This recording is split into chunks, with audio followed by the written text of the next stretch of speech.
The final week of the year was especially tragic, with 2 of the 3 deadliest crashes occurring just days apart. This sharp rise in fatalities, 46 aviation accidents and 244 deaths were recorded. நம்ம பலவிதமான plane accidents பார்த்துருக்கோம், accidents datas பற்றி கேள்விப்பட்டிருக்கோம். இதெல்லாம் தெரிஞ்சிருந்தாலும் நம்ம மனசுக்கு இந்த ஃப்ளைட்டில் ஒரு தடவையாவது போகணும்னு ஆசையாக இருக்கும். அதே ஆசை தான் எனக்கும். நான் எப்படி கம்மி காசில் போனேன் அப்படின்றத உங்களுக்கும் சொல்லித்தரேன். என்ன தெரியல, ஏதோ டெக்னிக்கல் இஷ்யூ பார்த்துட்டே இருக்காங்க. சரி, ரொம்ப ஒரு ஹைப்பாக வந்தேன்.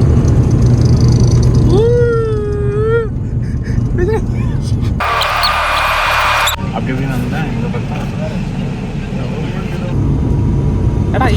ஓ அப்படியா? 7:25 இந்த டிக்கெட் புக் பண்ணேன். இது எப்படி நீங்கள் தெரிஞ்சுக்கலாம், ஃபஸ்ட் வீடியோ ஃபாலோ பண்ணுங்கள்.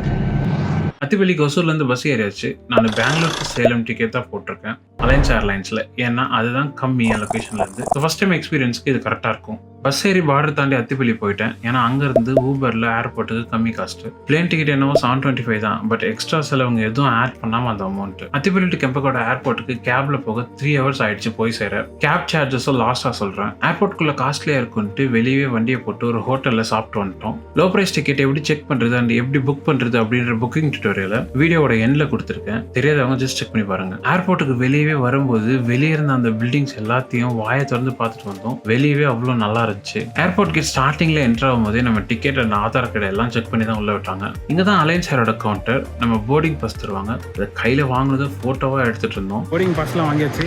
எனக்கு பின்னாடி தெரியல கேட்டு, அதுல தான் வந்தேன். கவுண்டர் நம்பர் 14-15ல என்னோட போர்டிங் பாஸை வாங்கிட்டு ஏர்லான்னு சொல்லிட்டு இந்த இதுக்கு போகிறோம். கவுண்டரில் வெப் செக் இன் பண்ணிட்டு வேணுன்ற சீட்டை கேட்டு வாங்கிக்கலாம். இங்கேயே நான் ஜன்னல் சீட்டு வாங்கிக்கிட்டேன். நெக்ஸ்ட் பாத்ரூம் டூர் போயாச்சு ஏர்போர்ட்லேயே. அது வேற பல இருக்கு. அங்கேயும் பல வீடியோஸ் அண்ட் ஃபோட்டோ எடுத்துட்டு நெக்ஸ்ட் எக்ஸ்ப்ளோர் பண்ண போயாச்சு.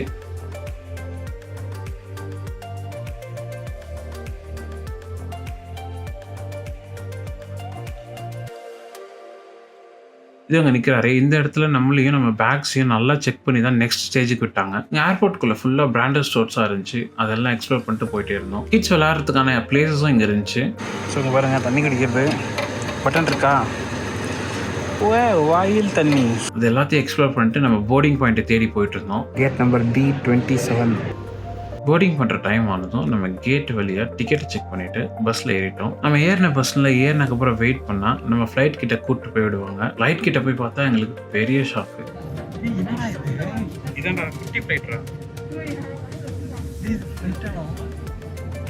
நாங்கள் எதிர்பார்த்த ஃப்ளைட்டே வேறு, அங்கே இருந்ததே வேறு. பட் ஃபஸ்ட் எக்ஸ்பீரியன்ஸ் ஆகாயத்தில் பறந்தா போதும்னு இருந்துச்சு. போர்டிங் பாஸை காமிச்சிட்டு உள்ளே போயாச்சு.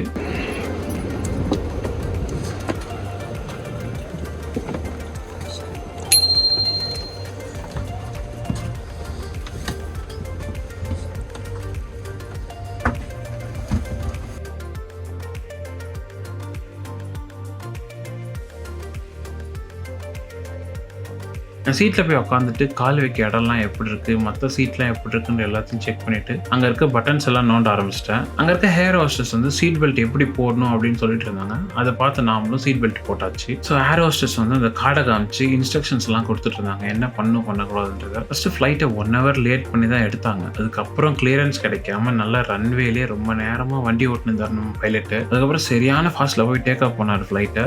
செம்மையாக இருந்துச்சு.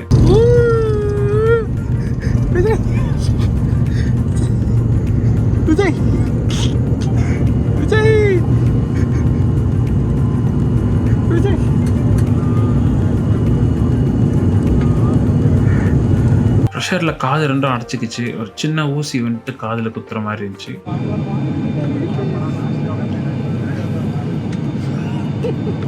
ஒரு நடுவில் வந்தால் ஒரு மாதிரி இருக்குதுன்னு சீட்டு மேலே சாஞ்சிக்கினா கரெக்டாக இருக்கும். டேக் ஆஃப் பண்ணிட்டு டவுன் போய் ஒரு மேலே போனார். அப்படி பக்கத்து எப்படி தான் இருக்குது, ஏதோ வந்து பிடிச்சி இழுக்கிற மாதிரி இருக்குது.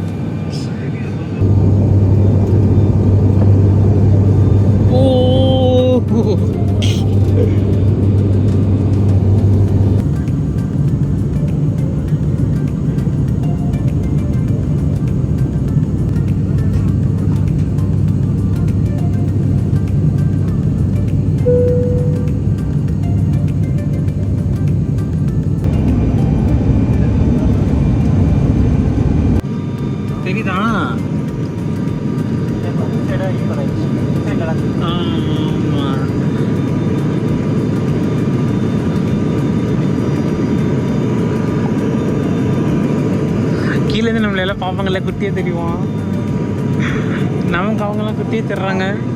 ஜஸ்ட் ஒரு 20 to 30 மினிட்ஸ்க்குள்ள சேலம் வந்து ரீச் ஆயாச்சு. ஃபர்ஸ்ட் ஃப்ளைட் எக்ஸ்பீரியன்ஸ் ரொம்ப நல்லா இருந்துச்சு. பட் ஃப்ளைட் தான் கொஞ்சம் குட்டியாக இருந்துச்சு. அம்மா ரன்வேடா பையா, impact ready for impact.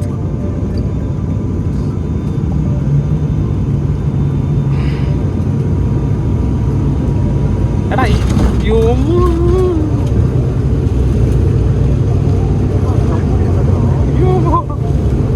Wheel பத்திக்கு போதுரா பையா. இந்த மாதிரி ஒரு கிராஷ்ல இன்னைக்கு நான் பார்த்ததுடா.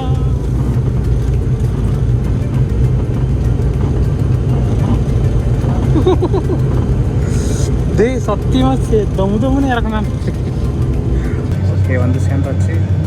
அவ்வளோதான், செம்மையாக இருந்துச்சு. செம்ம ஜஸ்ட்டு ட்ரை பண்ணுறதுக்காக ட்ரை பண்ணுவேன். Thank God I forgot to. But இந்த அமௌண்ட்டுக்கு இந்த எக்ஸ்பீரியன்ஸ் ரொம்ப ஒர்த் தான். ஏர்போர்ட்டில் இறங்கி என்ட்ரன்ஸ் போகும்போது திரும்பி நம்ம ஃப்ளைட்டை லாஸ்ட்டாக ஒரு டைம் பார்த்தேன். கொஞ்சம் சின்ன ஏர்போர்ட் தான் சேலம் போர்ட். வெளியே வந்து பார்த்தா அங்கே ஒரு அழகான மயில் இருந்துச்சு. அதை பார்த்து கொஞ்ச நேரம் வெயிட் பண்ணியிருந்தேன். பஸ் வந்துடுச்சு. சேலம் போர்ட்டில் 1 hour ஒன்ஸ்க்கு வந்து சேலம் பஸ் ஸ்டாண்டுக்கு கவர்மெண்ட் பஸ் இருக்கு. ஜஸ்ட் 15 rupees தான் டிக்கெட்டு. சேலம் பஸ் ஸ்டாண்ட் வந்ததுக்கப்புறம் ஒசூர் பஸ் ஏறி ஜஸ்ட் 4 hours ஜேர்னிக்கு அப்புறம் ஒசூர் ரீச் ஆகி வீட்டுக்கு போயிட்டேன். அப்புறம் இந்த ட்விட்டருக்கு அப்புறம் எனக்கு ஆன மொத்த செலவை சொல்கிறேன், எவ்வளோ காசு செலவாச்சுன்ட்டு.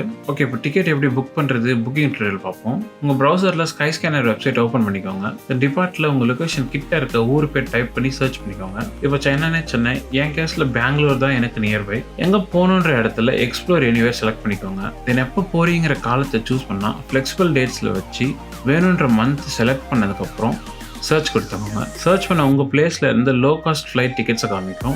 அப்போ ஃபாரின் கண்ட்ரீஸ் கூட காமிக்கும். ஜஸ்ட் நம்ம இந்தியாவை செலக்ட் பண்ணிவிட்டு இந்தியாவுக்குள்ளே பார்க்கும்போது லோ காஸ்ட் டிக்கெட்ஸை காமிக்கும். என் கேஸில் சேலம் தான் லோ காஸ்ட். ஸோ நம்ம மேலே ஸ்க்ரோல் பண்ண கம்மி ரேட்லேருந்து அதிக ரேட் ஏறிட்டே போகும். ஜஸ்ட் இந்த கம்மி ரேட்டோட ஊர் பேரை மட்டும் பார்த்து வச்சுக்கோங்க. நம்ம வந்து நெக்ஸ்ட் ஆப்பில் இதை யூஸ் பண்ணிப்போம். அதுக்கப்புறம் உங்களுக்கு பிடிச்ச ஏர்லைன்ஸ் ஆப்பை ஏற்றிக்கோங்க. ஜஸ்ட் யூபிஐலே பண்ணலாம். இந்த மாதிரி என் கேஸில் பேடிஎம் ஓப்பன் பண்ணிக்கிறேன். சர்ச் பாரில் ஃப்ளைட்ஸ்ன்னு சர்ச் பண்ணால் டிக்கெட் புக்கிங் டேப் ஓப்பன் ஆகும். இந்த இடத்துல ஸ்கை ஸ்கேனர் ஆப்பில் பார்த்த டேட்டாஸை யூஸ் பண்ணுவோம். உங்கள் from location and to location type பண்ணிவிட்டு date and number of passengers type பண்ணால் இப்படி காட்டும். அதில் வேணுன்ற ஃப்ளைட் அண்ட் டைமிங்கை பார்த்துட்டு உங்களுக்கு ஓகேனா டச் பண்ணி ஜஸ்ட் பே பண்ணிங்கன்னா டிக்கெட் புக் ஆகிடும். அண்ட் லாஸ்ட்டாக ஒரு டிஸ்க்ளைமர், டிக்கெட் லாஸ்ட்டாக பே பண்ணும்போது எக்ஸ்ட்ரா சார்ஜஸ் ஆட் ஆகும். அது ஒரு டைமும் சேஞ்ச் ஆகிறதுனால நான் அதோட ஸ்க்ரீன்ஷாட்டை கொடுக்கல. அப்புறம் மொத்தமாக எவ்வளோ செலவாச்சுன்னு சொல்கிறேன். ஒசூர் டு அத்திப்பள்ளி போக பஸ்ஸில் 13 rupees, then Athipalli to airport போக கேபில் 906 rupees, தென் ஏர்போர்ட்டுக்கு வெளியே சாப்பிட்ட சிங்கிள் லஞ்சோட price 50 rupees, then Salem port to Salem bus ஸ்டாண்டுக்கு 15 rupees, then Salem to Hosur வந்து 110 rupees.